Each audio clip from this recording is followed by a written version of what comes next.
Vamos lá, Josias, mexendo aí com o resultado das eleições municipais. Caiado considerado inelegível e Mabel cassado. Acho improvável, Fabiola, que essas decisões se mantenham nas instâncias superiores da Justiça Eleitoral. Estamos falando de uma decisão do primeiro grau, né, da primeira zona eleitoral de Goiás, e cabem pelo menos dois recursos: um ao Tribunal Regional Eleitoral, ainda no âmbito do Estado, né, e, por último, um recurso ao Tribunal Superior Eleitoral em Brasília. É muito provável, é probabilíssimo que essas decisões sejam revistas nas instâncias superiores. Não que não tenha ocorrido a irregularidade, mas a pena imposta ao Ronaldo Caiado, a inelegibilidade, ele que se declara já de antemão candidato à presidência em 2026, e a cassação dos mandatos, né, do Sandro Mabel e da vice dele, que é uma senhora chamada Coronel Cláudia, né, do Avante. Essas duas penas, inelegibilidade do Caiado e a cassação da chapa eleita, é uma, é uma pena draconiana demais para o delito que é atribuído ao Caiado, né? O Caiado está sendo acusado de utilizar as instalações do Palácio de Governo, o prédio, a comida, a bebida, os funcionários do governo para oferecer jantares políticos entre o primeiro e o segundo turno. Depois da passagem do Sandro Mabel, candidato dele à prefeitura, que venceu a eleição, a prefeitura de Goiânia, depois que o Sandro Mabel passou pelo primeiro turno, ele promoveu esses jantares ali, isso foi considerado um abuso do poder político. Agora, a Justiça Eleitoral costuma, ao calibrar as suas decisões, analisar se o delito imputado ao acusado teve ou não teve peso no resultado da eleição. E quer me parecer que é muito improvável que a Justiça Eleitoral, nas instâncias superiores, vá considerar que alguns jantares oferecidos pelo Ronaldo Caiado na sede do governo de Goiás tenham sido determinantes para o resultado da eleição, para a vitória do candidato dele, o Sandro Mabel, nessa disputa à prefeitura de Goiânia. Agora, de toda maneira, é um vexame, né, Fabíola? O governador não deveria ter utilizado as instalações do governo para fazer jantares políticos. É um vexame. Agora, a legislação contempla penas alternativas a essas que são as penas máximas, né? A cassação dos eleitos e a inelegibilidade do seu padrinho, né? Há outras possibilidades de punir o delito se a Justiça Eleitoral considerar que ele foi cometido. Multas e coisas do gênero, né? Acho improvável que essa sentença se mantenha, Fabiola. O Caiado pode recorrer, assim como o Sandro Mabel, eleito, né? Mas essa primeira decisão fala que foi um abuso de poder político. Ele utilizar o Palácio das Esmeraldas para fazer campanha para o seu candidato, já que o Palácio das Esmeraldas, e aí foi com dinheiro do povo, né, Otales? Que ele fez um jantar, recebeu, gravou, usou aquele cenário e o poder dele como governador para promover a candidatura de Sandro Mabel. Como é que você analisa essa decisão da Justiça Eleitoral ainda em primeira instância, importante dizer, essa decisão ainda no Tribunal Regional? Concordo que é improvável que essa decisão seja mantida, mas tem duas questões aí muito importantes para a gente saber. Primeiro, quem assume lá na prefeitura, se for definitivamente cassado o mandato do Sandro Mabel e da vice dele. Essa é a primeira questão imediata que teria. A segunda é que isso terá reflexo na campanha presidencial de 2026, de uma forma ou de outra. Por quê?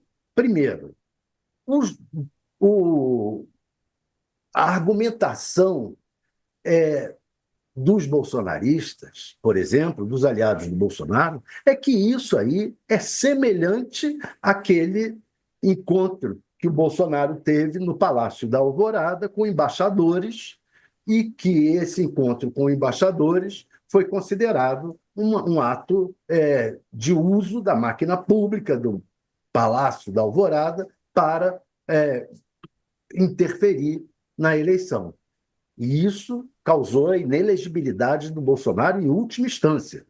Então, os bolsonaristas vão fazer essa comparação, é inevitável, né? Então, já está. A juíza disse assim: independente da efetiva quantidade de eleitores diretamente atingidos, não se pode ignorar o fato de que os mencionados eventos, foram vários, tiveram ampla divulgação na mídia e redes sociais, pelo que ostentam gravidade suficiente para comprometer a legitimidade e a normalidade do pleito, estando, portanto, caracterizado o abuso do poder político.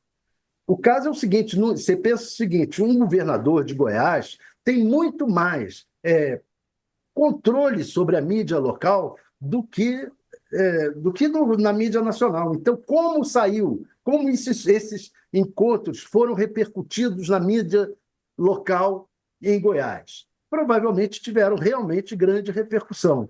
Então, o Bolsonaro vai usar isso, os bolsonaristas vão usar isso é inevitável.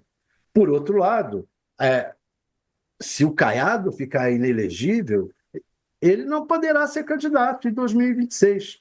Ficará inelegível por 8 anos, não poderá ser candidato em 2026. Então, ele é um candidato que não é desprezível. Não é desprezível, na medida em que o Tarcísio provavelmente não será candidato, o Caiado é um candidato que não é um pré-candidato que não é desprezível. Ele ficar inelegível influi muito no resultado da eleição de 2026. Então, o fato é essa decisão tem repercussões nacionais e importantes. E tem mesmo, né? O Caiado aqui ao vivo na nossa entrevista falou, ele tinha se colocou, né? Se colocou, na verdade, como uma possibilidade em 2026, independentemente de Bolsonaro ou não, né? Vamos ao intervalo para quem está conosco na TV e já voltamos. A notícia relacionada a Caiado já está na nossa página, para quem quiser mais detalhes. Tribunal Regional Eleitoral torna Caiado inelegível por 8 anos e caça o prefeito eleito de Goiânia. Eu lembro que no dia da eleição, né, Josias, a gente comentava aqui, o Bolsonaro, ele foi para lá, né, inclusive. Não foi isso, Josias, ou eu estou enganada? Ele foi para lá no dia da eleição. Ele foi para lá durante a campanha, né? Ele fez campanha aberta para o adversário do Sandro Mabel, que era o Fred Rodrigues, né? Um sujeito que era do PL, o partido dele, né?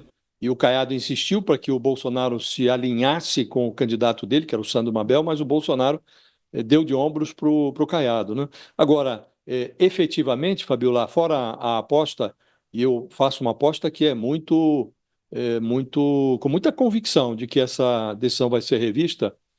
Houve o crime, não se pode utilizar prédio público, estrutura do governo, alimento pago pelo contribuinte, bebida para promover eventos de campanha, jantares de natureza eminentemente política entre um turno e outro de uma eleição tão acirrada como foi a de Goiânia, né?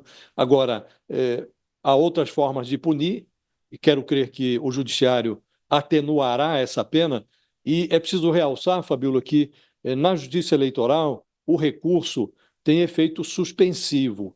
Então, ao recorrer ao TRE, o que certamente ocorrerá ao Tribunal Regional Eleitoral e também ao TSE posteriormente, se for indeferido o recurso em âmbito estadual, esses dois recursos permitem ao prefeito eleito, Sandro Mabel, assumir o cargo, porque, havendo o efeito suspensivo, ele assume, a candidatura fica pendurada nesses recursos, né, até que a Justiça Eleitoral julgue o processo. Agora, é muito improvável que depois vá afastar um prefeito já tenha tomado posse. A gente daqui a pouco vai falar com o juiz eleitoral para trazer detalhes para a gente, como é que deve ser a repercussão disso. Mas é claro que dentro dessa... Porque essa eleição na Prefeitura de Goiânia, né, ela trouxe um racha, foi um dos rachas da direita que a gente viu na disputa municipal de 2024, né, no qual o bolsonarismo ali se dividia, né, a direita se dividia, a extrema-direita se dividia. E agora, com essa decisão da Justiça Eleitoral, já vem repercussão pelas redes sociais. Quem acabou de postar foi o deputado federal por Goiás, inclusive, o Gustavo Gayer, que é um bolsonarista e tudo mais. Ele pôs um vídeo agora há pouco, dá pra gente colocar um trechinho desse vídeo dele? Ele diz, ó, Caiado está inelegível e a chapa de Mabel está cassada. O governador cometeu crime eleitoral no desespero para eleger o biscoito da Odebrecht e derrotar o candidato do Bolsonaro. Vamos ouvir. Muito pequena, chegou na frente no primeiro turno. Isso machucou o ego do Ronaldo Caiado, governador de Goiás, de tal forma que o Ronaldo Caiado foi pro tudo ou nada. Ele se sentiu muito ameaçado, né, com a sua mini ditadura de Goiás e foi para dentro, usando a máquina do Estado, reuniões do palácio do governador, dando cestas básicas em troca de voto, ameaçando vereadores, comprando jornalistas. Tá aí, ó, assim, a gente tá ouvindo aí, ele faz aí uma série de coisas que não tem provas, né? E é importante tomar cuidado quando a gente coloca isso no ar. Apesar de ser um deputado federal, a gente tem que tomar cuidado com o que é colocado no ar aqui. Mas ele faz uma série de acusações aí e, de certa maneira, celebra esse resultado da Justiça Eleitoral, justamente por conta desse racha, né, Thales? A gente viu essa divisão que aconteceu nas eleições municipais e Goiânia foi um dos principais focos.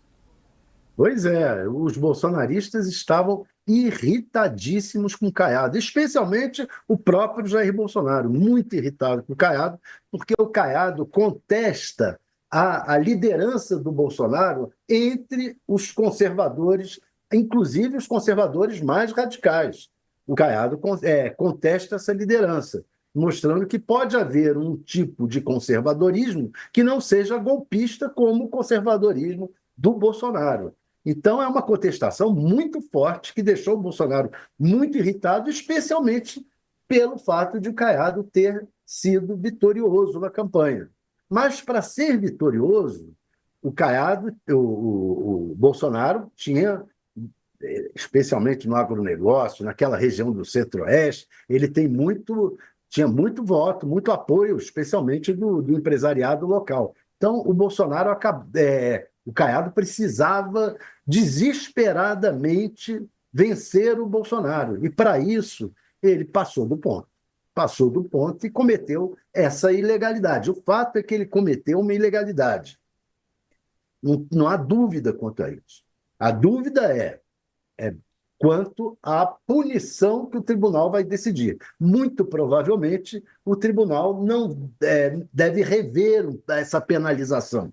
Eu acredito também que deve rever essa penalização para um pouco menos. Mas o fato é que vai ficar aquela espada de Damocles sobre a cabeça do Caiado até 2026 e também sobre a cabeça do prefeito eleito, que é o Sandro Mabel.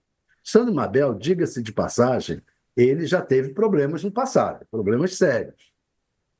E acabou saindo da política. Voltou agora a convite do Caiado, justamente porque era preciso ter um candidato capaz de enfrentar o bolsonarismo. A questão agora vai ser essa briga entre os bolsonaristas e o Caiado. Isso vai render. Tem muita água para passar debaixo dessa ponte. Foi imediatamente. O deputado Gustavo Gayer publicou aí, falando, tá vendo, quis derrotar o Bolsonaro, se deu mal, provocando o governador Caiado, que nunca teve medo de enfrentar o Bolsonaro e também nunca teve medo de apoiar Bolsonaro, né, Josias? Essa postura do Caiado é curiosa, né? O que aconteceu durante a pandemia e até mesmo agora, eu lembro na entrevista que ele fez aqui, ele falando sobre o erro de Bolsonaro nas eleições municipais e inclusive lá no estado dele. Hoje o maior problema do Ronaldo Caiado não é essa decisão da Justiça Eleitoral. O maior problema dele é a dificuldade de se equilibrar numa corda bamba tentando se distanciar do Bolsonaro sem perder os votos do eleitorado de viés bolsonarista, né? Agora mesmo, na noite passada, o Ronaldo Caiado fez declarações muito infelizes, para dizer o mínimo, né? Ele disse que essa crise na segurança pública em São Paulo é fabricada. Diz que a imprensa está fazendo um massacre sobre o Tarcísio de Freitas, o governador de São Paulo, e o Guilherme Derrite, o secretário de Segurança, né? E, segundo as palavras do Ronaldo Caiado, esse massacre que ele atribui à imprensa só vai trazer um vencedor, que é o crime organizado, né? Diz que a imprensa está dando um presente aos criminosos. O que a imprensa está fazendo? A imprensa está apenas noticiando episódios nos quais a Polícia de São Paulo, a PM, a Polícia Militar de São Paulo, se comporta como uma polícia bárbara, pratica barbaridades que não ornam com uma polícia que deveria ser técnica, profissional, deveria se portar dentro da lei, uma polícia que sai espancando mulheres, que sai atirando pessoas do alto da ponte, que assassina uma criança, que mata um jovem estudante de medicina desarmado e sem camisa. Isso que a imprensa está noticiando, né? E o próprio governador, o Tarcísio de Freitas, deu o braço a torcer, reconhecendo que cometeu equívocos na avaliação que fazia da utilidade das câmeras, no uniforme dos policiais, nas declarações que fez, que foram confundidas como estímulo à violência policial. Aí vem o Caiado dizer uma coisa como essa, que é um prenúncio dessa dificuldade que ele tem de se distanciar do Bolsonaro e, ao mesmo tempo, se manter grudado no eleitorado de ultradireita, ainda adepto do bolsonarismo, simpático à truculência bolsonarista. Essa é a grande dificuldade. E ele acaba cometendo essa violência dentro da violência, né? Atribuir à imprensa uma campanha. A imprensa está fazendo uma campanha contra o Tarcísio, um massacre. Quem está massacrando a sociedade de São Paulo é a truculência policial, né? Então, quer me parecer, Fabíola, que o maior problema do Ronaldo Caiado não é essa decisão da Justiça Eleitoral, da primeira instância da Justiça Eleitoral de Goiás, que ele deve obter uma revisão da decisão nas instâncias superiores. É a dificuldade dele de obter um discurso plausível, né?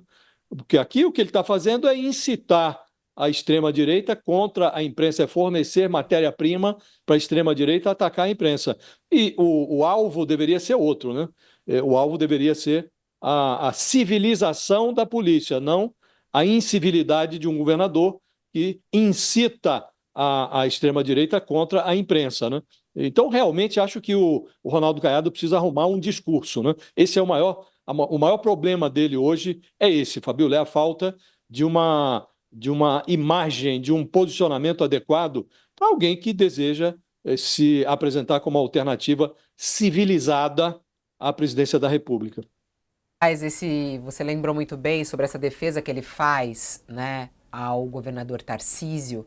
Ele diz que Tarcísio é alvo de um massacre da imprensa e que a crise na segurança é uma crise fabricada. Inclusive, ele colocou nos stories dele, no Instagram, um trecho. Vamos assistir um trecho aqui, ó. O quanto pensam pequeno. Uma PEC, qual é o objetivo da PEC? A única coisa é dizer o seguinte, olha, todas as polícias vão ter que usar câmera em todas as operações. Eu já disse claramente, não vou usar na minha polícia, claramente, porque eu tenho uma corregedoria que sabe fazer o combate dos excessos. E se hoje eu sou um governador que tem aprovação de 84,3% no segmento segurança pública, a minha aprovação em Goiás é de 89%. Porque lá você tem segurança plena no estado. Ou seja, bandido não cresce em Goiás. Então, ele até, no Congresso, ele falou que o Derrite fez um bom trabalho, que deveria ser mantido no cargo. Saiu em defesa do Derrite nessa situação da violência em São Paulo. Isso aí é um outro ponto, né, Thales, a abordar em relação ao posicionamento do Caiado. Olha, eu ouvi mal você, seu som diminuiu bastante agora nessa. Não, o Caiado saiu em defesa do Derrite, dizendo que ele deveria ser mantido no cargo, né? E ele disse que a polícia dele em Goiás não vai usar câmeras. Não vai usar câmeras, porque a polícia dele tem uma corregedoria forte e lá é um exemplo de segurança. Então ele sai em defesa do governador quando o próprio governador não se defende, como até lembrou o Josias. O próprio governador Tarcísio reconheceu o erro, está correndo atrás dessa história da violência da Polícia de São Paulo. O uso de câmeras, eu pessoalmente sou completamente a favorável, muita gente é. Agora, o governador tem certa razão em defender a autonomia das polícias, a autonomia dos estados sobre essa questão da segurança. Por outro lado, o governo federal tem total razão quando exige o uso de câmeras na compra, na medida em que se utilize a verba do governo federal para comprar câmeras. As câmeras compradas com verbas do governo federal têm que seguir as regras do governo federal. O Caiado tem que decidir se ele vai seguir a lei, se não vai seguir a lei. Se ele Tá com... federal. Se ele não usar dinheiro federal, tudo bem. Tá dando interferência aí no som? Ele deu uma pausa, alguma palavra ficou fora, mas Então já isso que voltou. ele não pode dizer eu não vou fazer, eu faço do jeito que eu quiser. Não é bem assim. Ele vai ter que decidir, vai usar dinheiro federal, vai usar a verba do governo federal para comprar câmeras. Se não vai usar, tudo bem, faça como quiser. Lá, em Goiás, a política bandido bom é bandido morto. Em Goiás não tem meio termo, é tiro, porrada e bomba. Sempre foi assim. Ó, para quem tá conosco na TV, o intervalo, voltamos.